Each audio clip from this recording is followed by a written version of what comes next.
Welcome back to the channel, and in today's video I'm going to show you guys how to create a new WhatsApp account in 2020. Really easy and simple to do. So all you have to do is just head to your app store obviously and download WhatsApp. Once you've downloaded WhatsApp, you can head over to the WhatsApp application and open that up. Once you've done that, you click on agree and continue. And then here you just have to type in a phone number for you to create your WhatsApp account with. So I'll go ahead and do that right now. And once you've done that, you'll notice that it is showing you that you have to type in a code. So you can go ahead and type in the code that you get in the text, or you can get them to call you with the code, totally up to you. Once you've done that, you can just click on your code and it will validate your code and sign you in.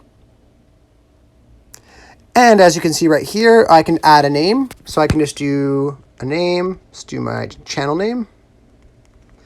And then you could also add a photo here as well if you would like. But once you add the channel name in there, you can see that you are now completely signed into WhatsApp on your new account.